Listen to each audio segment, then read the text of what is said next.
Morning दोस्तों, हमारा चल रहा था मनोविज्ञान जो आपकी 2020 है दिशा उसका जितने भी क्वेश्चन पिछले पिछले वर्षों के अंदर आए हुए हैं साइकोलॉजी के उनका रिवीजन चल रहा था हर टॉपिक वाइज। आज मैं टॉपिक लेके आई हूँ आपके साथ में बुद्धि का ऐतिक से अंदर हम अर्थ सिद्धांत और इसका मापन बहुआयामी बुद्धि और इसके विपरीत और स्वेगात्मक बुद्धि के बारे में पढ़ेंगे दोस्तों। चलो स्टार्ट करते हैं दोस्तों। इसके अंदर मैं क्वेश्चन पढ़ूंगा सिर्फ और उसके व्याख्या नहीं करेंगे, व्याख्या करने से टाइम ज़्यादा लगता है दोस्तों। कौन सा कथन बुद्धि के बारे में सत्य नहीं है? तो बुद्धि के बारे में सत्य की बात करें यहाँ पर 4 नंबर सत्य रहेगा, जबकि 3 सत्य रहेंगे। यह एक व्यक्ति की मानसिक क्षमता होती है, यह सामंजस्य अनुकूल स्थापित करने में सहायक होती है और व्यवहार की गुणवत्ता में आंकी जाती है। ठीक है ना दोस्तों। यह स्थायी तथा परिवर्तनीय होती है, इसकी विशेषता गलत है दोस्तों। ठीक है ना। बुद्धि विषय में आधुनिक अवधारणा किसने दी थी? तो जीवन की समस्याओं को हल करने का गुण होता है। बुद्धि विषय में आधुनिक अवधारणा के अंदर जीवन की समस्याओं को हल करने का गुण होता है। बुद्धि इन 4 शब्दों में निहित है: ज्ञान, आविष्कार, निर्देशन, आलोचन। यह कथन किस मनोवैज्ञानिक का है? तो अल्फ्रेड बिने का है। अल्फ्रेड बिने कहते हैं कि बुद्धि इन 4 शब्दों में निहित होती है: ज्ञान, आविष्कार, निर्देशन, आलोचन। तो अल्फ्रेड के अंदर देखिए अब 4 शब्द है और ये वैसे भी ये 4 शब्द है। तो ज्ञान, आविष्कार, निर्देशन, आलोचना, इस प्रकार इसको याद रख लेना दोस्तों। अल्फ्रेड बिने, अल्फ्रेड और बिने। ठीक है ना। आपको अल्फ्रेड नाम ध्यान रखना। अल्फ्रेड के अंदर 4 अक्षर है, एल एफ रे और ड। ठीक है ना। उसके बाद देखिए बुद्धि वह तत्व है जो सब मानसिक योग्यताओं में सामान्य रूप से सम्मिलित रहता है। परिभाषा इस शताब्दी की सबसे महत्वपूर्ण मनोवैज्ञानिक खोज का प्रतिष्ठापन करती है। यह कथन किसका है? तो ये दोस्तों ये कथन रहेगा आपका रेक्स एवं नाइट का रहेगा। निम्नलिखित कथनों में से कौन सा बुद्धि के बारे में सही है? तो बुद्धि के बारे में सही है तो ये आपका बुद्धि बहुआयामी होती है, यह जटिल योग्यताओं का एक समूह होता है। ये 4 नंबर सही रहेगा। बुद्धि का वैज्ञानिक मापन सर्वप्रथम किसने किया था? तो ये बिने ने किया था। अल्फ्रेड बिने ने फ्रांस कहते हैं के अनुसार बुद्धि एक अविभाज्य इकाई है। बिने का मानना है कि बुद्धि एक समान तत्वों से मिलकर बनी होती है। तो बुद्धि मापन सर्वप्रथम किसने किया? अल्फ्रेड बिने ने कहते हैं। ठीक है ना। स्टैनफोर्ड बिनेट स्केल में एक व्यक्ति के निम्नलिखित गुण को मापा जाता है। तो बुद्धि गुण को मापा जाता है। अंतर्वैयक्तिक बुद्धि को प्रदर्शित करने वाला व्यवहार होता है। तो ये मिलते जुलते संवेगों या उदासी एवं पछतावे में भेद कर पाना, यह आपके अंतर्वैयक्तिक बुद्धि का गुण होता है। एक सफल इंटीरियर डिजाइनर में किस प्रकार की बुद्धि की प्रबलशीलता होती है? तो मूर्त बुद्धि की होती है। बुद्धि का स्रोत है तो अनुवांशिकता है, अधिगम का परिणाम है, सौ एवं वातावरण की अंतःक्रिया, उपरोक्त सभी रहेगा। बुद्धि का द्विकारक सिद्धांत दिया था तो स्पीरमैन ने दिया था। उसके बाद में देखिए दोस्तों सामान्य एवं विशिष्ट कारक सिद्धांत का प्रतिपादन किसने किया था? सामान्य विशिष्ट कारक सिद्धांत का प्रतिपादन किया था दोस्तों आपके स्पीरमैन ने।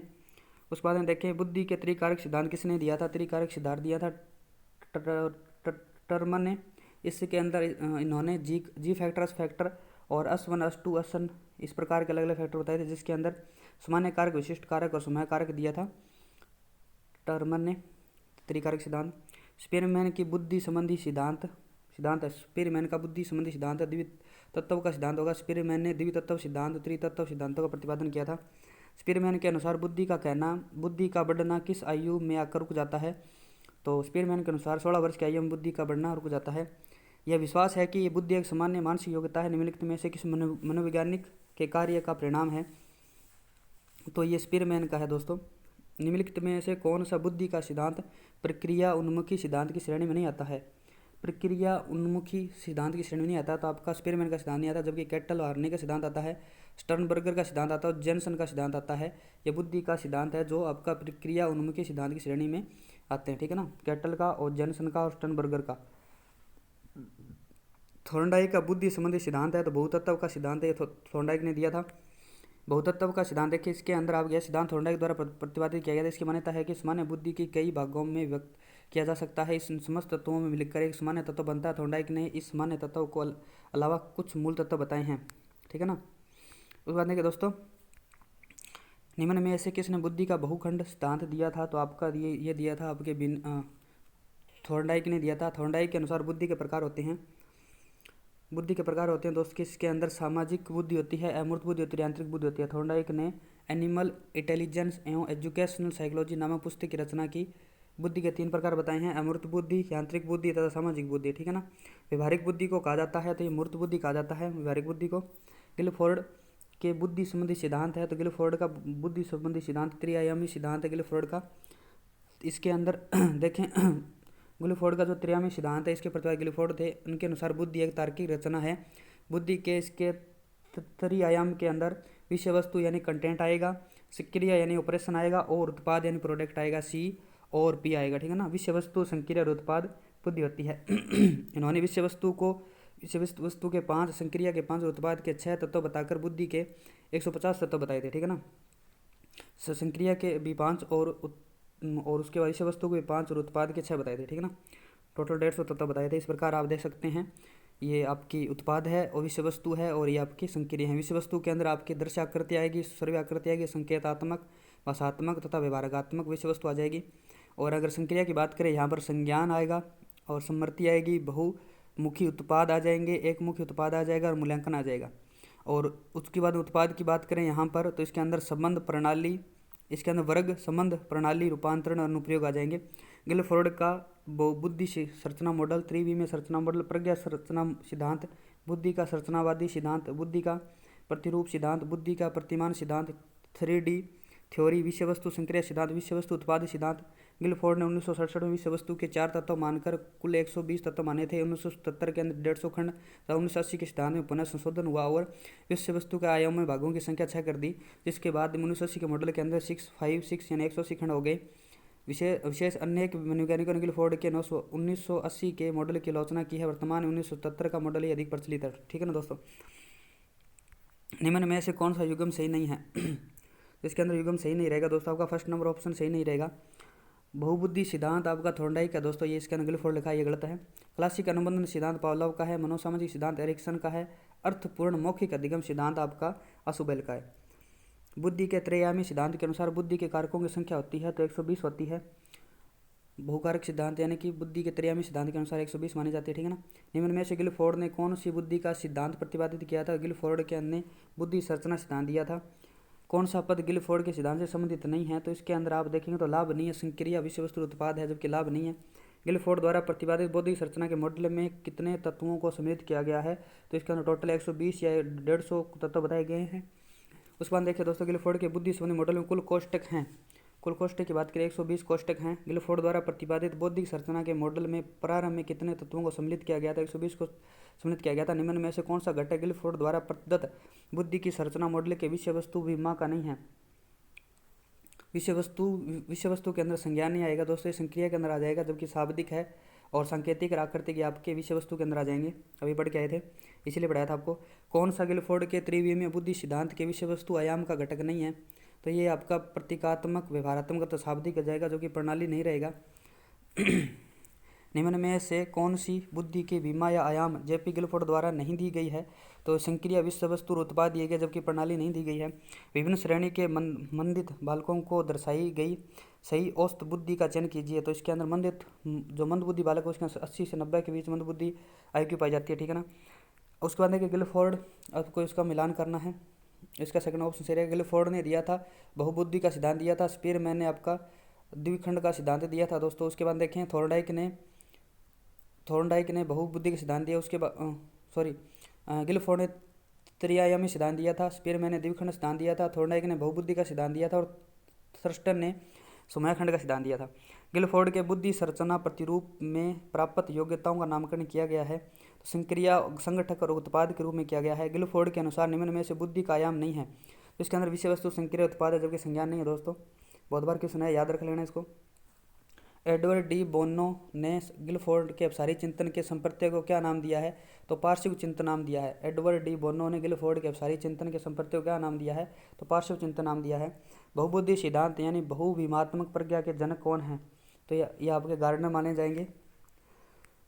Frame of mind the theory of multiple intelligence पुस्तक की रचयिता कौन है? तो एच गार्डनर रहेंगे। थ्योरी ऑफ मल्टीपल इंटेलिजेंस आपका गार्डनर रहेगा। हार्वर्ड गार्डनर के बहुबुद्धि सिद्धांत के अनुसार तार्किक गणितीय बुद्धि वाले एक व्यक्ति की क्या विशेषताएं हो सकती है? तो पैटर्न को खोजने एवं तर्क लंबी श्रृंखला को हल करने की क्षमता, संवेदनशीलता रहेगी इसके अंदर हार्वर्ड गार्डनर के अनुसार।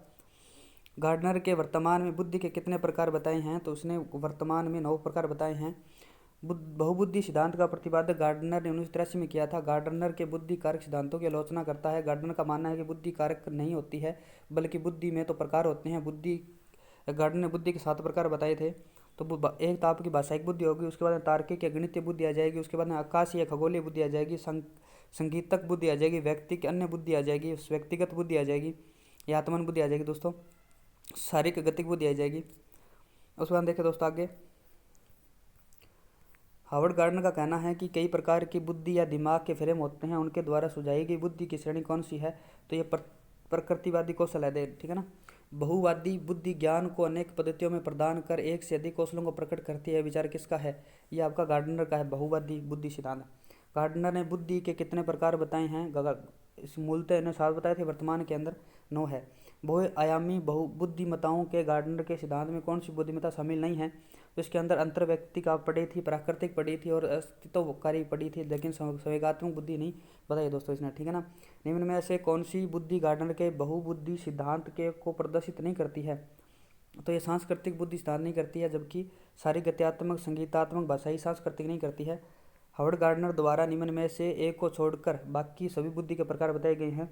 आपकी सृजनात्मकता को छोड़कर भाषाई अंतर्व्यक्तिक कौशल अंतर्व्यक्तिक कौशल सभी को बताया गया, लेकिन सृजनात्मकता तो ध्यान में रखना, संवेगात्मक सांस्कृतिक और सृजनात्मक हावर्ड गार्डनर की बुद्धि के अंदर नहीं आते, ठीक है ना। बुद्धि का विस्तार आईक्यू की अवधारणा सर्वप्रथम किसने और कब दी थी, तो ये बिन्ने ने दी थी, 1905 ईस्वी में दी थी दोस्तों। तो यहाँ पर देखिए बुद्धि लब्धि के अंदर बात करें तो अल्फ्रेड बिन्ने के द्वारा सर्वप्रथम दिया गया था। मानसिक आयु को बुद्धि परीक्षण 1960 में शामिल किया गया था। 1912 में विलियम स्टर्न ने सबसे पहले बुद्धि लब्धि सूत्र को बनाया था। आईक्यू मतलब बुद्धि लब्धि मानसिक एवं वास्तविक आयु आती है। उसके बाद देखिए दोस्तों आगे, किसी मनोवैज्ञानिक द्वारा सर्वप्रथम बुद्धि परीक्षण का निर्माण किया गया था, तो बिन्ने के द्वारा किया गया था। मानसिक आयु की धारणा को विकसित किसने किया था, तो बिन्ने ने किया था। उसके बाद में बुद्धि लब्धि आईक्यू की गणना करने का सूत्र होता है तो मानसिक आयु बट्टे वास्तविक आयु इंटू 100 होता है, ठीक है ना। आपका ए नंबर ऑप्शन सही रहेगा। बुद्धि लब्धि आईक्यू का समीकरण किसने विकसित किया था, तो ये आपका टर्मन ने विकसित किया था, सूत्र दिया था टर्मन ने। बुद्धि लब्धि के लिए निम्नलिखित फॉर्मूला किसने दिया था तो ये मानसिक बटे कालाक्रम इंटू 100 आपका विलियम स्टर्न तथा टर्मन दोनों रहेंगे दोस्तों। स्टैनफोर्ड बिन्ने परीक्षण मापन करता है, तो बुद्धि का मापन करता है स्टैनफोर्ड बिन्ने परीक्षण। कौन सी बौद्धिक परीक्षण के लिए उपयोग करने वाली सावधानी नहीं है, तो इसके अंदर देखें सेकंड और ऑप्शन आपका ये बातचीत देखें। आईक्यू स्कोर के आधार पर अनुचित रूढ़िवादी और छात्रों के बारे में नकारात्मक उम्मीदों में उससे बचना। बुद्धि का व्यक्तिगत आंकलन परीक्षण और छात्र के बीच एक संचरित बातचीत, ये इसका काम रहेगा, ठीक है ना। ये सावधानी नहीं है, ठीक है ना। उसके बाद देखें, एक बालक जिसकी मानसिक आयु 12 वर्ष है तो कालाक्रमिक आयु 10 वर्ष है, उसकी बुद्धि लब्धि होगी। तो यहाँ पर मानसिक आयु बटे वास्तविक आयु आप रखेंगे, इंटू 100 करेंगे तो आपकी आ जाएगी 120 आ जाएगी दोस्तों, ठीक है ना। इस प्रकार मानसिक बटे वास्तविक इंटू 100 करेंगे तो 12 बटे 10 इंटू 100 आएगी 120 आ जाएगी। 25 वर्षीय लड़का जिसकी मानसिक आयु 16 वर्ष है, उसका आईक्यू क्या रहेगा, तो 16 बट्टे 25 रखेंगे, उसके बाद इंटू 100 करेंगे तो 64 आ जाएगी दोस्तों, ठीक है ना। वो सूत्र लगा लेना। 12 वर्षीय विद्यार्थी सोहन की बुद्धि लब्धि 75, उसकी मानसिक आयु वर्षों में क्या होगी, मानसिक आयु वर्षों में क्या होगी, तो 9 वर्ष हो जाएगी, वो सूत्र लगा लेना दोस्तों। रमन अनमोल एक ही बुद्धि लब्धि के हैं तो 120 है। रमन अनमोल से 2 वर्ष छोटा है। यदि अनमोल 12 वर्ष का है तो रमन की मानसिक आयु क्या क्या रहेगी, तो 12 वर्ष रहेगी। सूत्र लगा करके आप उसका आंसर निकाल सकते हैं दोस्तों। एक 5 वर्ष की शारीरिक आयु वाला बालक बालिका 7 वर्ष की आयु वाले के समान परीक्षण पदों को सफलतापूर्वक पूर्ण कर लेता है या लेती है, तो उसकी बुद्धि लब्धि होगी, उसकी बुद्धि लब्धि 140 रहेगी दोस्तों, ठीक है ना। यदि बालक की वास्तविक आयु 13 वर्ष हो तथा मानसिक आयु 14 वर्ष हो तो बुद्धि लब्धि क्या रहेगी, तो उसका सूत्र लगेगा मानसिक आयु वास्तविक आयु, तो निकल जाएगी 107 इंटू 69 रहेगी दोस्तों। एक बालक की मानसिक आयु यदि 5 वर्ष है तो वास्तविक आयु 4 वर्ष है, तो बालक की बुद्धि लब्धि क्या रहेगी, तो 125 रहेगी दोस्तों, ठीक है ना। यह 10 वर्ष का बालक जो उन पदों पर सफल रहा है जिन पर अधिकांश 6 वर्षीय बालक होते हैं, मानसिक आयु होनी चाहिए तो उसकी वह 6 वर्ष होनी चाहिए। बुद्धि के वृद्धि व चरम बिंदु किस आयु में होता है, तो ये 16 वर्ष की उम्र में हो जाता है। एक बालक की आयु 12 वर्ष है, जिन्हें बिन्ने का बुद्धि परीक्षण करने पर वह 15 वर्ष के सामान्य बालक के समान अंक प्राप्त कर सकता है। उसकी यह बुद्धि लब्धि निम्न में से किस विकल्प से संबंधित है, तो 125 रहेगी दोस्तों। एक विद्यार्थी की बुद्धि लब्धि का ज्ञान एक शिक्षक के लिए उपयोगी है, क्योंकि शिक्षक कार्य को सफल और प्रभावी बनाने में बुद्धि लब्धि ज्ञान होना जरूरी होता है। मुख्य बधिरों की बुद्धिमत्ता का परीक्षण होता है, तो इसके अंदर आपका रहेंगे दोस्तों, एक तो आपका निष्पत्ति परीक्षण उसके द्वारा रहेगा, और अमौखिक बुद्धिमत्ता परीक्षण के द्वारा हम इसका परीक्षण कर सकते हैं मूक बधिरों का। बुद्धि परीक्षणों का उपयोग नहीं किया जा सकता है, तो देखें मानसिक स्वास्थ्य पहचानने के लिए बुद्धि लब्धि का उपयोग नहीं किया जा सकता, जबकि सामान्य अधिगम तत्परता मापने के लिए किया जा सकता है। मानसिक वृद्धि के अध्ययन के लिए किया जा सकता है, और शैक्षिक और व्यावसायिक निर्देशन के लिए भी किया जा सकता है। निम्न में से कौन सा उच्च बुद्धि का संकेत है समान गलतियों किसी कार्य के पश्चात पृष्ठ पोषण का अवसर मिलने पर दोबारा नहीं करना, ये उच्च बुद्धि का संकेत है दोस्तों। एक बार गलती होगी, दोबारा गलती नहीं करना उच्च बुद्धि का संकेत करता है। केटल का संस्कृति मुक्त परीक्षण बुद्धि का एक प्रकार का परीक्षण है, तो यह आपका शाब्दिक परीक्षण है दोस्तों। बुद्धि के त्रितंत्रीय सिद्धांत के अनुसार बुद्धि विश्लेषण, सर्जनशील और व्यवहारिक रूप में अंतर्गत आती है। बुद्धि के सिद्धांत का विकास किया था तो ये रॉबर्ट जे स्टर्नबर्गर ने किया था। निम्न में से कौन सा सही नहीं है, तो आपका ये सामाजिक आयु सही नहीं है दोस्तों, ठीक है ना। मानसिक आयु का काल आयु, तंतायु सभी रहती है, जो कि सामाजिक आयु नहीं होती दोस्तों। 1908 में निर्मित बने साइमन परीक्षण में प्रश्न संख्या कितनी थी, तो साइमन बिने परीक्षण के अंदर प्रश्नों की संख्या बतानी है दोस्तों। तो इसके अंदर 59 आपकी प्रश्नों की संख्या रहेगी, 59। बुद्धि परीक्षण की कार्यकारी श्रृंखला बनाने वाले प्रथम व्यक्ति थे, तो आपके भिन्न थे। निम्न में से किसका निश्चय केवल अनुवांशिकता के आधार पर होता है, तो आपका ऊंचाई का होता है। अनुवांशिकता के आधार पर ऊंचाई को कर सकते हैं दोस्तों। बुद्धि, लिंग, रस्ते, तो ये अनुवांशिकता के आधार नहीं होता है। एक 11 वर्षीय बालक जिसकी मानसिक आयु 10 वर्ष है, उसकी किस श्रेणी में रखा जाएगा, तो वो आपका औसत बुद्धि के अंदर आएगा। एक 12 वर्षीय बालक जिसकी मानसिक आयु 10 वर्ष है, तो इसी किस श्रेणी में रखा जाएगा, तो इसको मंद बुद्धि के अंदर रखा जाएगा। यदि किसी 10 वर्षीय बालक की मानसिक आयु 14 वर्ष है, तो कहा जा सकता है कि वह प्रतिभाशाली बालक है। एक 16 वर्षीय किशोरों की मानसिक आयु 15 वर्ष है, वह किस श्रेणी में आएगा, तो आपका औसत के अंदर आएगा। प्राय बालकों की बुद्धि का मापन किया जाता है, तो ये आपका अवाचिक सामूहिक बुद्धि परीक्षणों के द्वारा किया जाता है। तो बुद्धि मापन हेतु मनोवैज्ञानिकों के कई बुद्धि परीक्षणों का प्रयोग किया गया था। तो प्रशासनिक आधार देखें, इसका व्यक्तिगत परीक्षाएं होती है और सामूहिक परीक्षाएं होती है। परीक्षा के आधार पर देखें भाषात्मक अशाब्दिक परीक्षाएं होती है। निम्न में से कौन बुद्धि परीक्षणों के दुरुपयोग का संकेत देता है। देखिए, निम्न में से कौन बुद्धि परीक्षणों के दुरुपयोग का संकेत देता है, तो यहाँ पर देखिए बुद्धि लब्धि का लेबल बालकों पर लगाकर अध्यापक अपनी अकुशलता को छिपाते हैं, ये इसका दुरुपयोग है। सीमांत मानसिक पिछड़ापन वाले बालक की बुद्धि लब्धि होती है, तो ये 70 से 90 के मध्य होती है। सीमांत मानसिक पिछड़ापन वाले बालक की बुद्धि लब्धि 70 से 90 के मध्य। निम्न में से कौन सा क्रिया का निष्पादन प्रकार बुद्धि परीक्षण का उदाहरण नहीं है, तो देखें घन निर्माण करना बुद्धि का परीक्षण का उदाहरण है। ब्लॉक का छेद में फिट करना, चित्रों के टुकड़े को जोड़ना, सरल गणित समस्याओं को हल करना, यह आपके निष्पादन प्रकार बुद्धि परीक्षण का उदाहरण है दोस्तों। 4th नंबर, कक्षा 6 के बच्चे का औसत IQ होगा। कक्षा 6 के औसत IQ आप देखें तो 100 रहेगा। निम्न में से सामूहिक अशाब्दिक बुद्धि परीक्षण है।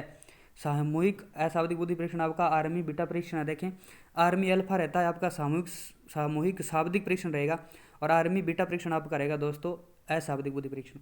एक बालक जिसकी बुद्धि लब्धि 125 है, किस आयु वर्ग में आएगा, तो आपका आएगा दोस्तों ये उच्च सामान्य के अंदर आ जाएगा। डॉक्टर कॉमन्थ के अनुसार सामान्य कॉमन्स के कहते हैं, सामान्य बालक 90 से 109 के मध्य रहते हैं। उच्च आपके 110 से 119 के मध्य रहते हैं। अत्यंत उच्च आपके 120 से 129 के मध्य रहते हैं। और सामान्य यानी कि 130 से 39 के सामान्य रहते हैं। प्रतिभाशाली 140 ऊपर वाले बुद्धि के वाले होते हैं, ठीक है ना। कॉमन्थ के अनुसार है ये, ठीक है ना। निम्न में ऐसे कौन से बच्चे हेतु वेस्लर बुद्धि मापनी के निष्पादन मापनी है, तो ये चित्र पूर्ति है, ठीक है ना। निम्न में से कौन सा बच्चों हेतु वेस्लर बुद्धि मापनी का निष्पादन मापनी है, तो चित्र पूर्ति होगी दोस्तों, ठीक है ना। वेस्लर बुद्धि परीक्षण के अंदर बच्चों हेतु वेस्लर बुद्धि मापनी के लिए परीक्षण में संख्याओं को बढ़ते क्रम में प्रस्तुत कर बालक को भी उसी क्रम में उल्टे क्रम में संख्याओं को दोहराने हेतु कहा जाता है, तो ये अंक विस्तार कहा जाता है, ठीक है ना। बुद्धि के क्रियात्मक परीक्षण उपयोगी है, तो ये सभी के लिए उपयोगी है, बालकों के लिए, निरक्षरों के लिए और गूंगे बहरों के लिए। बुद्धि के क्रियात्मक परीक्षण बालकों के लिए, निरक्षरों के लिए और गूंगे बहरों के लिए। सबसे पहले क्रियात्मक निष्पादन बुद्धि परीक्षण सेंगुइन ने 1866 में निर्मित किया था, जो मानसिक रूप से संबंधित बच्चों की बुद्धि मापने में किया गया था। क्रियात्मक परीक्षण में भाषा का प्रयोग नहीं होता है, अतः यह पढ़े लिखे राम दादी जी। सूचना प्रकरण सिद्धांत बुद्धि को विभिन्न आधारभूत कौशलों में व्यक्त करने के लिए जाने जाते हैं, जिसे लोग सूचना प्राप्त करने, प्रकरण करने और तर्क देकर समस्या समाधान के उपयोग करते हैं। इस तरह के सिद्धांत का प्रतिपादन करने हेतु श्रेष्ठ किसे माना गया है, तो रॉबर्ट स्टर्नबर्गर को माना गया है। रॉबर्ट स्टर्नबर्गर ने बुद्धि के त्रिआयामी सिद्धांत का प्रतिपादन किया। इस सिद्धांत के अनुसार बुद्धि के 3 पहलू माने जाते हैं, विश्लेषणात्मक, सृजनात्मक बुद्धि तथा प्रायोगिक बुद्धि मानी जाती है दोस्तों, ठीक है ना। बुद्धि के सूचना प्रक्रम या प्रोसेसिंग उपागम का वर्णन किसने किया था, तो स्टर्नबर्गर ने किया था। बुद्धि के सूचना प्रक्रम या प्रोसेसिंग उपागम का वर्णन स्टर्नबर्गर ने किया था। निम्नलिखित में से कौन सा बुद्धि का सिद्धांत संज्ञानात्मक प्रक्रिया पर आधारित है, तो संज्ञानात्मक जो आपकी प्रक्रिया पर आधारित है, आपका स्टर्नबर्गर का त्रितंत्र सिद्धांत रहेगा। सूचना संसाधन तंत्र त्रितंत्र सिद्धांत में अभिज्ञ व्यवहार के पीछे संज्ञानात्मक क्रियाओं में मेघा घटक, निष्पादन, ज्ञान संग्रहण घटक को 3 घटकों में बांटा गया है। एक बालक जिसकी दृश्य दृश्य संसार की शुद्धता से प्रत्यक्षित करने की क्षमता अधिक है, वह उच्च होगा तो वह स्थानिक बुद्धि पर होगा, ठीक है ना। एक व्यक्ति जो विभिन्न संवेगों की पहचान तथा महसूस करने और संवेगों का नियंत्रण करने की उच्च योग्यता रखता है तो उच्च होगा। उसके अंदर EQ, इमोशनल IQ जो आपकी ज़्यादा रहेगी, ठीक है ना। यदि पूनम की कालानुक्रमिक आयु उम्र मानसिक उम्र 9 साल है, उसकी बुद्धि लब्धि का वर्ग हो सकता है दोस्तों, ठीक है ना। तो इसी प्रकार मानसिक आयु बटे वास्तविक आयु निकालेंगे तो औसत निकलेगा, ठीक है ना। निम्न में से IQ स्तर में शिक्षणीय वर्ग को चुने। शिक्षणीय वर्ग के अंदर देखें 70 से 90 के मध्य रहेगी। तो देखें मनोवैज्ञानिक टर्मन ने बुद्धि के वर्गीकरण निम्न प्रकार से किया है। तो देखें इसके अंदर तो 100 हम नीचे स्टार्ट करते हैं। 20 से 25 से जो कम है उसको महामूर्ख कहा जाएगा। 20 से 25 से 50 के मध्य उसको मूर्ख बुद्धि कहा जाएगी। और 50 से 70 के मध्य उसे अल्प बुद्धि कहा जाता है। और 70 से कम है उसको निश्चित क्षीण बुद्धि कहा जाएगा। और 70 से 80 उसको क्षीण बुद्धि कहा जाएगा। और 80 से 90 वाले को मंद बुद्धि कहा जाएगा। 90 से 110 के मध्य सामान्य बुद्धि, 110 से 120 के मध्य श्रेष्ठ बुद्धि, और 120 से 140 के मध्य अति श्रेष्ठ बुद्धि, और 140 से अधिक प्रतिभाशाली बुद्धि आ जाएगी, ठीक है ना दोस्तों। जिन बालकों की बुद्धि लब्धि खालिस्तान के साधारण उनके मानसिक न्यूनता ग्रसित की श्रेणी में रखते हैं तो वो आपके 70 से कम वालों को रखा जाएगा। 0 से 25 बुद्धि लब्धि को कहते हैं तो आपके जड़ बालक कहा जाता है। सामान्य व्यक्ति की बुद्धि लब्धि होती है तो ये आपके 100 होती है। प्रतिभावान बालकों की बुद्धि लब्धि होती है तो 130 से अधिक होती है। एक औसत बुद्धि लब्धि का घोतक होता है तो 90 से 110 होता है। जड़ बालकों की बुद्धि लब्धि होती है तो 25 से कम होती है। विभिन्न श्रेणी के मंदित बालकों को दर्शाई गई सही औसत बुद्धि का चयन कीजिए। तो यहाँ पर मंद बुद्धि की बात करें तो मंद बुद्धि 0 से 25 होती है। हीन बुद्धि आपकी 26 से 50 होती है। और दुर्बल बुद्धि 80 से 90 होती है दोस्तों। इसके अंदर पिछड़ा बालक 70 से 90 होती है, ठीक है ना। स्टैनफोर्ड बिन्ने बुद्धि लब्धि परीक्षण के लिए तय मानक के अनुसार सामान्य मंदित बालकों का बुद्धि लब्धि प्रसार क्या है तो आपका रहेगा 35 से 40 या 50 से 55 रहेगा दोस्तों, ठीक है ना। टर्मन के अनुसार अति उत्कृष्ट रखते हैं, अति उत्कृष्ट रखते हैं। टर्मन के अनुसार अति उत्कृष्ट यानी वेरी सुपीरियर बुद्धि वाले 140 से 45 के ऊपर वाले होते हैं। पिछड़े बालकों की बुद्धि लब्धि होती है तो 80 से 90 के बीच होती है। किन मनोवैज्ञानिकों ने सांवेगिक बुद्धि का प्रतिपादन किया था तो सैलाबी मेयर ने किया था। DAT में किसका मापन होता है तो आपकी अभिक्षमता का मापन होता है। भाटिया बुद्धि परीक्षण का प्रयोग किस आयु वर्ग के बालक कर सकते हैं तो 11 वर्ष से 16 वर्ष के कर सकते हैं। भाटिया बुद्धि परीक्षण का मापन 11 से 16 वर्ष की बुद्धि बालकों के लिए होता है, ठीक है ना। अमूर्त बुद्धि किस व्यक्ति की मदद करती है। अमूर्त बुद्धि आपकी समस्या सुलझाने में मदद करती है। बुद्धि की गुणवत्ता स्नायु तंतुओं की मात्रा पर निर्भर रहती है। बुद्धि के मात्रा सिद्धांत से संबंधित यह कथन किसका है तो थोर्नडाइक का, ठीक है ना। बुद्धि का गुणात्मक स्नायु तंत्र की मात्रा पर निर्भर रहती है। बुद्धि के मात्रा सिद्धांत से संबंधित यह कथन किसका है तो थोर्नडाइक का है। विभिन्न वैज्ञानिकों ने बच्चों की बुद्धि लब्धि के आधार पर उनको भिन्न भिन्न श्रेणी संवर्ग की संख्या दी है। नीचे इन श्रेणी संवर्गों के 4 अनुक्रम में समूह दिए गए हैं। इनमें ठीक से सही अनुक्रम समूह का चयन कीजिए। तो जड़ बुद्धि, मंद बुद्धि, श्रेष्ठ, उच्च बुद्धि और प्रतिभाशाली बुद्धि, इस प्रकार से उसका क्रम रहेगा दोस्तों। उसके बाद देखें तो मेटा कॉग्निशन अर्थात संज्ञान की प्रक्रिया निम्न में से किस पर आधारित होती है तो ये किसी के द्वारा अपने कार्य या मानसिक शक्तियों के प्रति सब संज्ञान पर होती है। खुद की विचार प्रक्रिया पर सजगता तथा समझ है तो मेटा कॉग्निशन हो जाएगी। निम्न में से कौन सा बुद्धि का निष्पादन परीक्षण है तो ये भाटिया परीक्षण रहेगा दोस्तों। रेविन प्रोग्रेसिव मैट्रिसेज का प्रयोग खालिस्तान के मापन के लिए किया जाता है तो बुद्धि के लिए किया जाता है। निम्न में से कौन सा बुद्धि का घटक नहीं है तो बुद्धि का घटक आपका तार्किक बुद्धि, समृद्धि, अनुभवों में सीखना, व्यावसायिक रुचियाँ, ये आपका बुद्धि घटक नहीं है। संवेगात्मक बुद्धि से तात्पर्य होता है तो संवेगों को पहचानने की क्षमता, संवेगों को समझने की क्षमता और संवेगों पर नियंत्रण का रखना उपयोग सभी रहेगा। उसमें देखिए आपका डेनियल गोलमैन संबंधित है। डेनियल गोलमैन आपका संवेगात्मक बुद्धि से संबंधित रहेगा दोस्तों।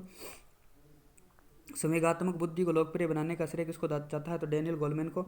संवेगात्मक बुद्धि लब्धि से अधिक महत्वपूर्ण है क्योंकि पुस्तक लेखक कौन है तो आपके डेनियल गोलमैन है।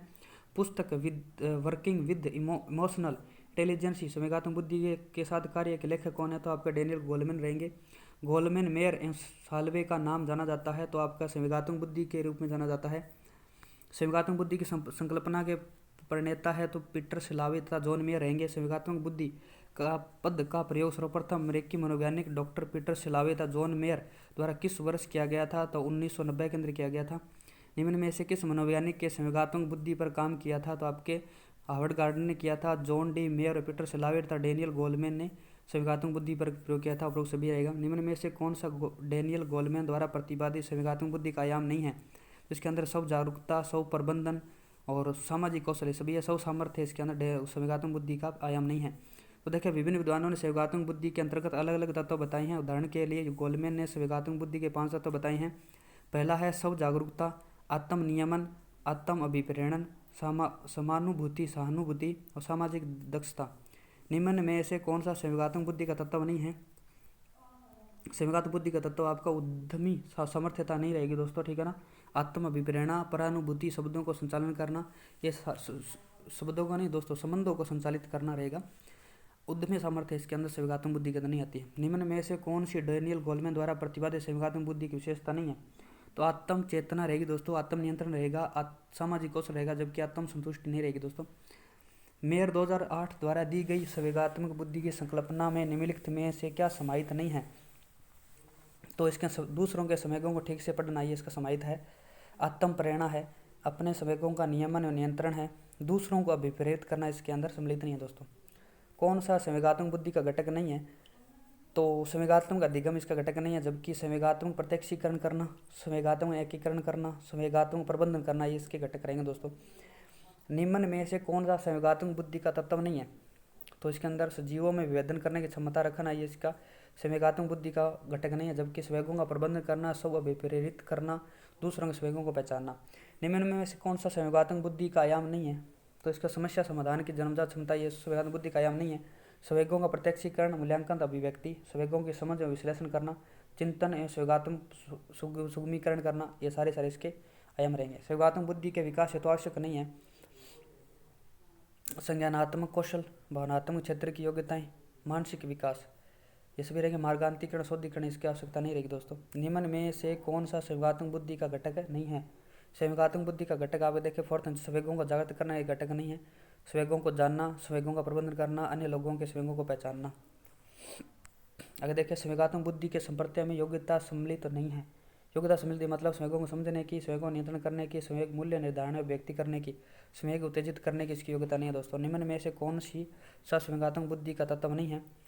तो संवेगात्मक बुद्धि का तत्व आपके सजीवों में विभेदन करना इसका तत्व नहीं है दोस्तों, ठीक है ना। प्रबंधन करना, पहचानना, स्व प्रेरित करना, ये सारे तत्व रहेंगे। मेयर एवं सेलोवे के अनुसार निम्नलिखित में से कौन सी प्रक्रिया भावनात्मक बुद्धि के संपर्क में शामिल नहीं है? तो आपका रचना करना इसके भावनात्मक के अंदर नहीं आएगी, जबकि समझ, प्रत्यक्षण, प्रबंधन करना सभी है, और ये आपकी रचना करना नहीं है। निम्नलिखित में से कौन सी बुद्धि व्यक्ति की आयु के साथ अभिवृद्धि होने से नहीं रुक सकती है? तो ये भावनात्मक बुद्धि नहीं रुक सकती, जबकि शैक्षिक बुद्धि, वाचिक बुद्धि तथा स्थानगत बुद्धि रुक जाती है, जबकि भावनात्मक बुद्धि नहीं रुकती। भावनात्मक बुद्धि का प्रमुख प्रसंग होता है अपने स्वयं की भावनाओं को जानना, अपने भावों को व्यवस्थित करना, दूसरों की भावनाओं को पहचानना, उपरोक्त सभी। कुछ लोग नए लोगों में आसानी से समायोजित हो जाते हैं क्योंकि उनमें उच्च होती है, उसमें संवेगात्मक बुद्धि उच्च होती है दोस्तों, ठीक है ना। न कि पहली बार भावनात्मक बुद्धि परिभाषित की थी। किसने संवेगात्मक बुद्धि पहली बार परिभाषित की? पीटर सिलावी तथा जॉन मेयर ने। भावनात्मक बुद्धि का परिभाषित शब्द देने वाले विद्वान थे तो जॉन डैनियल गोलमैन थे। गोलमैन के अनुसार भावनात्मक बुद्धि कितने भाग होते हैं? डैनियल गोलमैन के अनुसार भावनात्मक बुद्धि के 5 भाग होते हैं। कौन सा कथन सत्य नहीं है? तो आपका ये सत्य नहीं है दोस्तों, सेकंड नंबर आपका। और सेकंड नंबर संवेगात्मक बुद्धि एक इकाईगत क्षमता या संबंधित परंतु मान बुद्धि से स्वतंत्र नहीं है, इसका सत्य नहीं है। आईक्यू के विपरीत संवेगात्मक बुद्धि जीवन में सफलता की सर्वोत्तम पूर्व सूचना देती है, सत्य है। मेयर स्केल्स संवेगात्मक बुद्धि को मापने का उपकरण होता है। संवेगों के दौरान हमेशा शारीरिक परिवर्तन भी साथ में होते हैं। निम्नलिखित में से कौन सी योग्यता संवेगात्मक बुद्धि के एबिलिटी मॉडल से संबंधित नहीं है? तो ये संवेगों की आत्म अवधारणा, संवेगों का प्रत्यक्षीकरण करना, संवेगों का प्रयोग करना, संवेगों को समझना, ये सारी रहेगी, जबकि फर्स्ट नंबर ऑप्शन गलत रहेगा, ये इसका धारणा नहीं है। भावनात्मक प्रज्ञा के अंतर्गत किसे उसका घटक नहीं माना जाता है? भावनात्मक प्रज्ञा के अंदर आपका आत्म प्रबंधन को माना जाता है, आत्म अभिप्रेरण को माना जाता है, तदनुभूति को माना जाता है, जबकि आत्म विश्लेषण को नहीं माना जाता है। किस समुदाय में आसानी से संबंध बनाने व समायोजित होने की क्षमता कहलाती है? तो संवेगात्मक बुद्धि होती है, उसके अंदर ये क्षमता कहलाती है। निम्नलिखित में से कौन सा घटक संवेगात्मक बुद्धि से संबंधित नहीं है? तो इसके अंदर देखिए फोर्थ नंबर संवेगों का अनियमितीकरण, ये इसका घटक नहीं है। संवेगों का प्रत्यक्षीकरण, मूल्यांकन, अभिव्यक्ति है। विचारों का अनुबंधनात्मक विस्तरण है। संवेगों का अवबोध और उनका विश्लेषण करना है दोस्तों, ठीक ना। निम्न में से कौन सी विशेषता एक संवेगात्मक बुद्धि के व्यक्ति की नहीं है? संवेगात्मक व्यक्ति की नहीं है, तो सेकंड नंबर है इसका सही रहेगा। बुद्धि के अनुसार विभेदीकरण की योग्यता इसकी संवेगात्मक बुद्धि की व्यक्ति की नहीं है। संवेगों को सही प्रकार से प्रत्यक्षीकरण करने और व्यक्त करने की योग्यता इसकी विशेषता है। अपने और अन्य दूसरे संवेगों को समझना, दूसरों के संवेगों और भावनाओं का उपयुक्त तरह से विभेदीकरण करना, यह रहेगी। 16 वर्ष आयु का बच्चा बुद्धि लब्धि परीक्षण में 75 अंक प्राप्त करता है, उसकी मानसिक आयु वर्ष रहेगी। तो आप निकाल सकते हैं दोस्तों उसका मानसिक आयु बटे वास्तविक इंटू 100 करके आप इसका आंसर निकालेंगे तो 12 आएगी। कौन सा परीक्षण बुद्धिमत्ता का संस्कृति मुक्त अवाचिक परीक्षण है? तो आपका ये स्टैनफोर्ड प्रोग्रेसिव मैट्रिसेस परीक्षण है, ये आपका बुद्धिमत्ता का संस्कृति मुक्त अवाचिक परीक्षण है, ठीक है ना। Standard progressive matrices. Robert J Sternberger द्वारा बुद्धि का कौन सा सिद्धांत प्रस्तावित किया गया था? तो ये त्रिआयामी सिद्धांत दिया गया था दोस्तों। निम्न में से कौन सा बुद्धि का निष्पत्ति परीक्षण है? तो आपका भाटिया परीक्षण बुद्धि का निष्पत्ति परीक्षण रहेगा। 1983 में CM भाटिया ने एक निष्पादन बुद्धि परीक्षण का परिणाम किया है, जिसके 5 प्रमुख बौद्धिक उप परीक्षण है। सिमन फ्राइड द्वारा प्रकाशित मनोलैंगिक विकास की अवस्था निम्न में से कौन सी है? तो आपकी एनल्स अवस्था आ जाएगी। सॉरी, इसके अंदर मनोलैंगिक विकास की अवस्था निम्न में से कौन सी नहीं है? तो एनल्स अवस्था नहीं है, तो ठीक है ना। मनोलैंगिक के अंदर फैलिक अवस्था आ जाएगी, इडिपस कॉम्प्लेक्स अवस्था आ जाएगी और लेटेंसी अवस्था आ जाएगी, ठीक है दोस्तों। आगे दोस्तों हम स्टार्ट करेंगे अधिगम एवं समायोजन। आगे देखिए दोस्तों हम स्टार्ट करेंगे अधिगमकर्ता एवं समायोजन।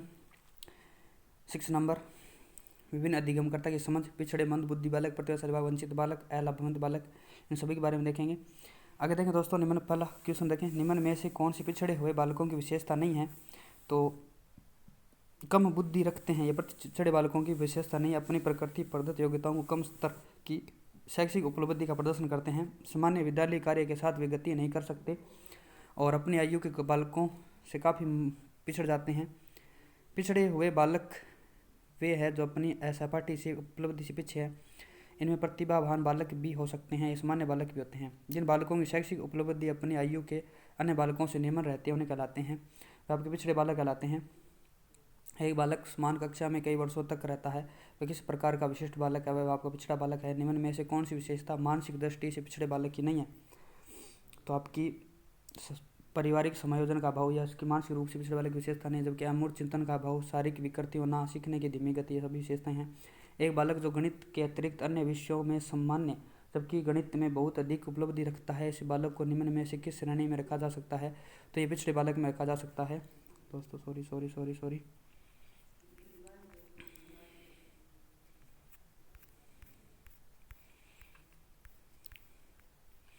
आगे देखिए दोस्तों, इसके अंदर एक बालक जो गणित के अंदर अन्य विषयों के अंदर सामान्य है, जबकि गणित के बहुत से अन्य निम्न उपलब्धि रखता है, तो इस बालक किस श्रेणी में रखा जाएगा? तो उसके पिछड़े बालक में रखा जाएगा। एक बच्चा जिसकी उपलब्धि 6ठी कक्षा तक अच्छी थी, 7वीं कक्षा में उसकी उपलब्धि बहुत कम रहने लगी, तो वह है आपका शैक्षिक दृष्टि से पिछड़ा हुआ है। निम्न में से समस्या बालक नहीं है, तो मंद बुद्धि वाला समस्या बालक नहीं है, जबकि चोरी करने वाला, झूठ बोलने वाला और माता पिता का कहना नहीं मानने वाला समस्या बालक रहेगा।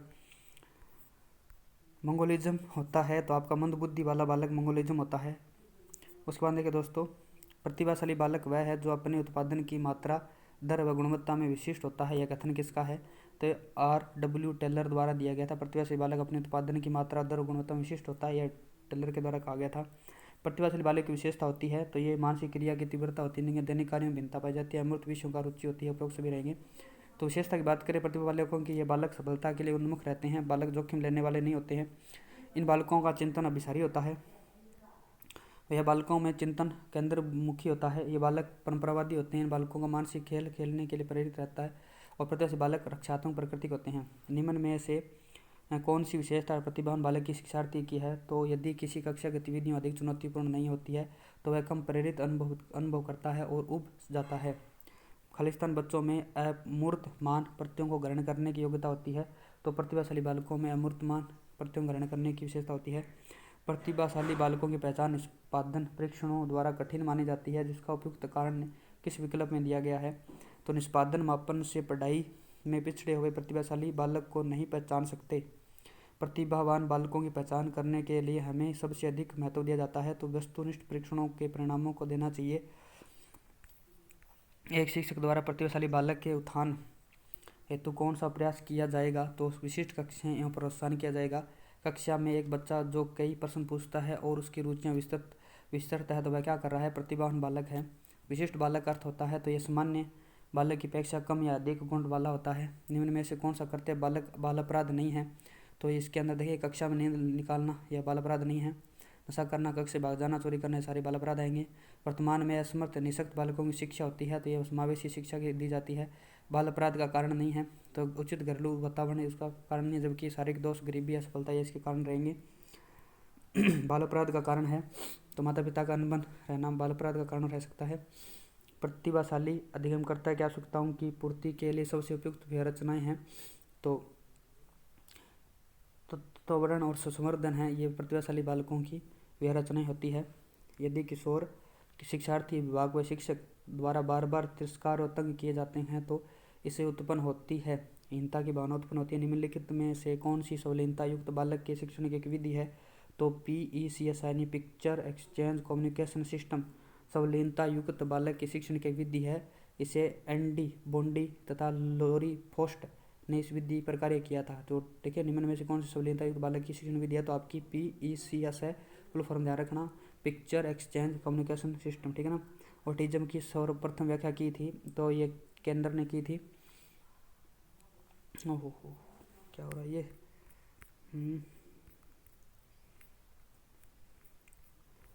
दोस्तों कहाँ पर थे हम?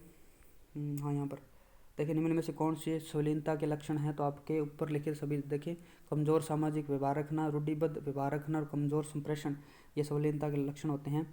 संलग्नता से तात्पर्य अपने में खोए रहना, मस्त रहना। जुंग के वर्गीकरण में ऐसे व्यक्तियों को अंतर्मुखी व्यक्ति वाला व्यक्ति माना जाता है। ऐसे व्यक्ति स्वयं में रुचि रखते हैं, संकोची होते हैं, कमजोर संप्रेषण क्षमता युक्त होती है, रूढ़िबद्ध व्यवहार वाले, कमजोर सामाजिक व्यवहार वाले व्यक्ति होते हैं। कौन सा बाल अपराध का एक मनोवैज्ञानिक कारक नहीं है? तो आपका राजनीतिक कारण नहीं है, जबकि मानसिक संघर्ष, प्रबल कामना और मंद बुद्धि या मनोवैज्ञानिक कारक हो सकते हैं बाल अपराध के। किशोर अपराध के उपचार हेतु निम्न में से कौन सा तरीका सही है? तो आपका संगी साथियों के साथ रखा जाए, व्यावसायिक चिकित्सा दी जाए, बाल कारागार में रखा जाए, उपरोक्त सभी है। छात्रों में सीखने की योग्यता निर्भर करती है तो व्यक्तिगत भिन्नता निर्भर करती है। छात्रों में चोरी की आदत को कम किया जा सकता है अगर उसको उदाहरण देकर समझाया जाए। निम्नलिखित में से अपराधी बालकों के उपचार एवं शिक्षा के लिए कौन सी निरोधात्मक प्रविधि है? निरोधात्मक प्रविधि यानी माता पिता का स्नेह और प्यार है। निम्न में से कौन सा कारक गणित विषय में प्रतिभाशाली विद्यार्थी की सफलता को प्रभावित करता है? तो आपका इसकी दृढ़ता करेगी अधिगम विकलांगता बच्चे अधिकतर होते हैं तो निम्न उपलब्धि वाले होते हैं। बच्चे के व्यक्तित्व के एक सूत्रीय विकास के लिए माँ बाप को चाहिए कि वे घर में अनुकूल वातावरण प्राप्त करवाएं। निम्न में से कौन विशेष आवश्यकता वाले बालकों के वर्ग में आते हैं? तो ये आपके सभी आएंगे। प्रतिभावान, मानसिक रूप से पिछड़े बालक, शारीरिक रूप से अक्षम बालक और सामान्य सामाजिक रूप से अक्षम बालक सभी आ जाएंगे पिछड़े बालकों के अंदर, विशेष आवश्यकता के अंदर आएंगे, ठीक है ना। एक बालक असंभव प्रतीत होने वाली कल्पना करता है, यह संकेत करता है कि वह सृजनशीलता को प्रदर्शित कर रहा है। अधिगम बाधित या असमर्थ बच्चे अधिकतम खालिस्तान होते हैं तो यह निम्न उपलब्धि वाले होते हैं। एक बालक संगीत की अद्वितीय प्रतिभा का धनी है, उसके लिए निम्न में से कौन सी श्रेणी सर्वश्रेष्ठ रहेगी? तो वह विशिष्ट बालक रहेगा। ब्रेल लिपि में किसको पढ़ाया जाता है? तो अंधे बालकों को पढ़ाया जाता है ब्रेल लिपि के अंदर। और बहरे बालकों को औष्ठवाचन या सांकेतिक विधि द्वारा पढ़ाया जाता है, तो सुन नहीं सकते, ठीक है ना। भारत में किस आयु वर्ग के बालक द्वारा किए गए अपराध को बाल अपराध कहा जाता है? तो 18 वर्ष से कम आयु के बालक को बाल अपराध कहा जाता है। निम्न में से कौन सा कर्तव्य बाल अपराध नहीं है? तो आपका देखिए कक्षा में नहीं निकलवाना, ये आपका बाल अपराध नहीं है। झूठ बोलना, नशा करना, ये सारे बाल अपराध आएंगे। निम्न में से कौन सा कर्तव्य अपचारी के अंतर्गत आता है? तो आपका जुआ खेलना अपचारी के अंदर आता है। बाल अपराध का मनोवैज्ञानिक कारण होता है तो आपका अवरुद्ध इच्छा होती है। बाल अपराध के जिम्मेदार शैक्षिक कारणों में निम्नलिखित में से कौन सा कारण नहीं है?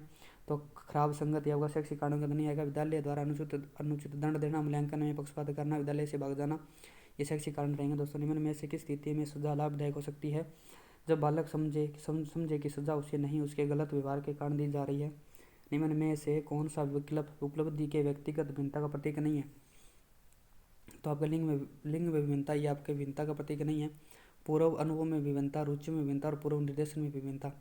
बहुमुखी विद्यार्थी अंतर्मुखी विद्यार्थी से विशेष योग्यता के आधार पर भिन्न होते हैं तो ये मन ही मन परेशान होने की अपेक्षा अपनी भावनाओं को अभिव्यक्त करते हैं। निम्न में से कौन सी व्यरचना अभिप्रेत लैंगिक अंतरों को मद्देनजर रखते लैंगिक समता की भावना के विपरीत है? तो आपकी लड़कों को समस्याओं का समाधान और विश्व पर नियंत्रण रखने के लिए उनकी योग्यता पर उनको आत्मविश्वास विकसित करने के लिए सहयोग प्रदान करें। मेरेडिथ के अध्ययन के आधार पर कहा जा सकता है कि सामान्य रूप से उन परिवारों के बालक होते हैं जो सामाजिक स्तर से ऊंचे होते हैं तो अधिक स्वस्थ एवं विकसित होते हैं। हस्तशिल्प की शिक्षा दी जानी चाहिए तो मंदबुद्धि बालकों को हस्तशिल्प की शिक्षा दी जानी चाहिए। छात्रों को चोरी करने की आदत को कैसे दूर किया जा सकता है? तो उदाहरण देकर समझाया जा सकता है। प्रत्येक कक्षाओं एवं संवर्धन कार्यक्रम का प्रयोग शिक्षा के लिए किया जाता है, तो प्रतिभाशाली बालकों के लिए किया जाता है दोस्तों, ठीक है ना। उसके बाद देखें समस्या के अर्थ को जानने योग्यता, वातावरण के दोषों, कमियों, रिक्तियों को प्रति सजगता विशेषता है। या आपकी सृजनशील बालकों की विशेषता है। समस्यात्मक बालक के उपचार हेतु निम्न में से उपयोगी प्रयास रहेगा। एकांत में समझाकर निम्न में से कौन सा कथन मनस्तापी बालक से संबंधित नहीं है, तो आपका इनका व्यवहार सामान्य होता है, ये मनस्तापी संबंधित नहीं है। इनकी थकान, हृदय की तीव्रता, चिड़चिड़ापन पाया जाता है। इनकी मूल प्रवृत्तियां विकृत होती है। इनमें मनोवैज्ञानिक रोग पाए जाते हैं। निम्न में से कौन सी विशेषता सामाजिक रूप से वंचित वर्ग के विद्यार्थी की नहीं है? सामाजिक रूप से वंचित वर्ग की विशेषता नहीं है, तो इसके अंदर नियमित स्वास्थ्य संबंधी देखभाल नहीं मिलती है, ये विशेषता इसकी नहीं है। जबकि बालकों को देखभाल के अनुभव उन्हें स्कूल के लिए प्रभावशाली ढंग से तैयार नहीं करते हैं। व्यापक एवं विभिन्न अनुभवों को प्राप्त करने का मौका नहीं मिलता है। विद्यालय में अच्छा करने के लिए अभिप्रेरित नहीं किया जाता है, तो ये सारे रहेंगे, ठीक है ना। निम्नलिखित में से कौन सा समाज विरोधी बालक के बारे में सत्य नहीं है? समाज विरोधी बालक के लक्ष्य यथार्थवादी होते हैं, तो समाज विरोधी बालक के लक्ष्य यथार्थवादी होते हैं, इसका सही रहेगा, ठीक है ना दोस्तों। निम्न में से कौन सा चोरी का कारण नहीं हो सकता है? तो चोरी का कारण आपका आवश्यकता हो सकती है, ज्ञानता हो सकती है, आदत हो सकती है, लेकिन अभिभावकों का नियंत्रण अनुशासन चोरी का कारण नहीं हो सकता है। निम्न में से कौन से विशिष्ट बालकों की श्रेणी में नहीं आते हैं? तो पिछड़े बालक आ सकते हैं, लंबे बालक, विकलांग बालक और मंदबुद्धि बालक। इसके अंदर लंबे बालक नहीं आएंगे दोस्तों, ठीक है ना। निम्न में से परिवार संबंधी बाल अपराध का कारक कौन सा है? तो ये विघटित परिवार इसका बाल अपराध का कारण रहेगा। निम्न में से कौन सी प्रविधि बालकों में अनुशासन सिखाने के लिए उचित है? तो प्रजातांत्रिक प्रविधि है। सुधार स्कूल स्थापित किए गए हैं, तो बाल अपराधी बालकों के लिए। बालकों में व्यक्तिगत विभेद के मुख्य कारण हो सकते हैं, तो मानसिक गुण के कारण व्यक्तिगत विभेद पाया जाता है। मंदित मना बालकों को शिक्षित करते समय शिक्षक को ध्यान रखना चाहिए कि वे व्यवसायिक संबंधी कौशल सीख ले। समस्या समाधान नहीं है, तो समस्या समाधान नहीं है, तो संगीत संबंधी योग्यता के बारे में ये समस्या समाधान नहीं, लेकिन समस्या समाधान लक्ष्योन्मुखी होते हैं। एक कौशल है जो सीखा जा सकता है और उसका अभ्यास किया जा सकता है। समझ और कर्मिक चरणों का प्रयोग पर आधारित होता है। निम्न में से कौन सा कारक समस्या समाधान में बाधक हो सकता है? तो आपका मानसिक विकृति हो सकती है। निम्न में से कौन सा पिछड़ेपन का कारक नहीं है? पिछड़ेपन का कारण नहीं है, तो आपका स्वस्थ वातावरण इसका कारण नहीं है। प्रगतिशील परिवारों के बच्चों में अपेक्षाकृत कौन सा प्रयोग अधिक प्रबल होता है? तो आपकी उपलब्धि का अधिक होता है। निम्न में से कौन सी सामाजिक रूप से वंचित बालक की समस्या नहीं है? तो इसके अंदर रहने के लिए स्वस्थ परिवेश इसकी समस्यात्मक बालक की विशेषता नहीं है। उसके बाद हम देखें, मोटे तौर पर बाल अपराध शब्द किसी कानून के भंग किए जाने का उल्लेख करते हैं। यह परिभाषा किसी मनोवैज्ञानिक ने प्रस्तुत की थी, तो ये आपकी दी थी वैलेंटाइन ने। निम्न में से कौन सी संस्था प्रशिक्षण नियमावली तथा कार्यक्रमों का विकलांगता पुनर्वास के क्षेत्र में भारत में क्रियान्वयन करती है? तो ये भारतीय पुनर्वास परिषद करती है, जिसकी स्थापना 1986 में की गई थी। एक आपका संवैधानिक निकाय है जिसे 22 जून 1993 को मिली थी, ठीक है ना। निम्न में से किसी तकनीक के अंतर्गत एक बच्चा किसी चीज़ को हासिल करता है जिसे बाद में वे अपनी इच्छुक चीज़ें, कार्य या लाभ में बदल सकता है, तो आपका टोकन इकोनॉमी कहलाती है। टोकन इकोनॉमी मतलब इच्छित व्यवहार को बढ़ाने तथा अनिश्चित व्यवहार को हटाने के लिए प्रयुक्त व्यवहार परिवर्तन हेतु तैयार की गई तकनीक है टोकन इकोनॉमी। उसके बाद देखिए, श्रवण में विकृति की माप की जाती है, तो ये आपकी डेसिबल में की जाती है दोस्तों। हमारे देश में कई बच्चे एक से अधिक भाषा बोलते हैं। निम्न में से पता लगाए कि 2 भाषाओं का बोलने की क्षमता वाले बच्चों के सही लाभ क्या हैं? तो ये अवधारणा गठन से सुविधा देते हैं, विश्लेषणात्मक तर्क में सुविधा देते हैं और संज्ञानात्मक लचीलेपन में सुविधा देते हैं। उपरोक्त सभी रहेगा। विशेष आवश्यकता वाले बच्चों को शामिल करना क्या कहलाता है? तो शिक्षण के प्रति दृष्टिकोण, विषय वस्तु और धारण परिवर्तन की अपेक्षा करता है। शैक्षिक समस्याओं से ग्रसित बालकों को किस समस्या का सामना करना पड़ता है? तो आपके देखें, भाषा के बोलने में असमानता का होना, इन समस्याओं का सामना करना पड़ता है, ठीक है ना। अधिगम संबंधी कठिनाइयाँ सभी आयु वर्गों तथा सामाजिक आर्थिक स्तरों में पाई जाती है। इनके अंतर्गत मुख्य लिखने, सुनने, उच्चारण करने, अर्थ ग्रहण करने, संप्रेषण करने, समझने, पढ़ने, ध्यान केंद्र, संवेग नियंत्रण आदि में संबंध होती है। मानसिक रूप से पिछड़े बालकों के लिए कौन सी व्यय रचना कार्य कर रही है? मानसिक बालकों के लिए कार्य को मूर्त रूप से समझाना, ये मानसिक रूप से कार्य कर रही है। एक अध्यापक किसी भी समय के समुदाय आधारित व्यक्तिगत विभिन्नताओं को समझ सकता है, तो भाषाएं अभिव्यक्ति के आधार पर समझ सकता है। राजेश बीमारी के कारण 1 महीने तक विद्यालय नहीं गया। जब विद्यालय गया तो उसे भाग के लंबे सवालों का करना नहीं आया। कई बार निराशाजनक अनुभवों में असफलता हाथ लगी। लंबे भाग के सवालों को देखते हुए चिंतित हो जाता है। शास्त्रीय अनुबंध सिद्धांत के मुताबिक संवेगात्मक स्वाभाविक उत्तेजक है, तो असफलता या बगनासा है दोस्तों। उपचारात्मक शिक्षण किस प्रकार के बालकों के लिए प्रयुक्त होता है? तो आपका धीमे सीखने वालों के लिए प्रयुक्त होता है। एक विद्यार्थी कक्षा में निम्नलिखित लक्षण प्रदर्शित करता है: पढ़ने के प्रति चिंता है, अक्षरों शब्दों या अक्षरों को पहचानने में कठिनाई है, निम्न स्तरीय शब्दावली कौशल है, पहले पढ़े हुए पाठ को समझने या याद करने में कठिनाई आती है। तो अधिगम अशक्तता वाले विद्यार्थी के अंदर आती है सभी दिक्कत। ADHD क्या है? तो ये अवधान विकृति है। ADHD attention difficult hyperactivity disorder है, अवधान विकृति है। ADHD का अर्थ होता है, तो ये दोस्तों आपका ध्यान विकार वाले बालक होते हैं। निम्नलिखित विशिष्ट अधिगम व्यक्तिक्रम उनके लक्षण और 1-2 को सम्मिलित करना है। तो डिस्प्रैक्सिया, देखिए डिस्कैलकुलिया की बात करें तो यहाँ पर आएगा, ये आपके व्यक्ति विशिष्ट गणितीय व्यतिक्रम है। डिस्प्रैक्सिया विशिष्ट लेखन और गणितीय उत्क्रम होता है। डिसलेक्सिया की बात करें लिखने संबंधित उत्क्रम जो आपका डिसग्राफिया है यह आपका लिखने संबंधित व्यक्तिक्रम होता है, और डिसलेक्सिया आपके विशिष्ट वाचन व्यक्तिक्रम होता है दोस्तों, ठीक है ना। आगे देखिए दोस्तों, इसके अंदर डिस्ग्राफिया का एक प्रकार है। डिस्ग्राफिया आपके लिखने से संबंधित होता है। अधिगम या क्षमता, ये एक अधिगम विकलांगता जिसमें लिखावट में कठिनाई शामिल है कहलाता है, तो डिस्ग्राफिया कहलाता है। डिस्कैलकुलिया किस विषय से संबंधित है? डिस्कैलकुलिया आपके अधिगम या क्षमता से संबंधित है। वे बच्चे जो विभिन्न प्रकार की अधिगम समस्याओं से ग्रसित है उनके लिए अधिगम या क्षमता का शब्द का प्रयोग सर्वप्रथम किसने किया था? तो सैमुअल क्रिक ने अधिगम या क्षमता का प्रयोग किया था, ठीक है ना, सैमुअल क्रिक ने। कौन सी विकृति अधिगम या क्षमता का प्रकार है?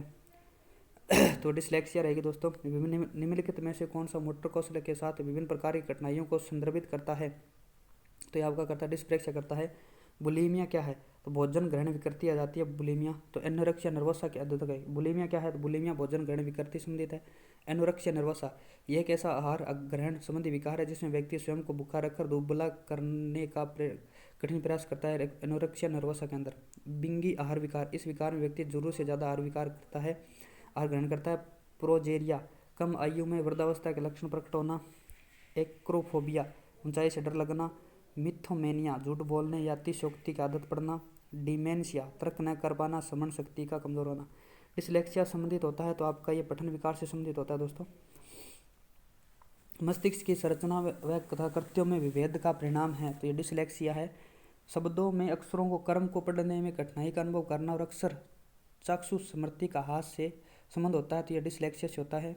एक बच्चा जो खालिस्तान से ग्रसित है वह साउ को वाज न्यूक्लियर को न्यूक्लियर अंतर नहीं कर पाता है, तो आपका ये आपका डिसलेक्सिया संबंधित है। रवि का बुद्धि परीक्षण इंगित करता है कि वह औसत से लेकर औसत से अधिक बुद्धिमत्ता की श्रेणी में आता है। हालांकि पढ़ने वित्तने सामाजिक विज्ञान में उसके ग्रेड बहुत कम है, उसके गणित के ग्रेड काफ़ी अधिक हैं। रवि लेखन कौशल में अच्छा है, रवि में अधिक संभावना है, तो इसके अंदर डिसलेक्सिया पढ़ने संबंधित विकृति है, ठीक है ना दोस्तों।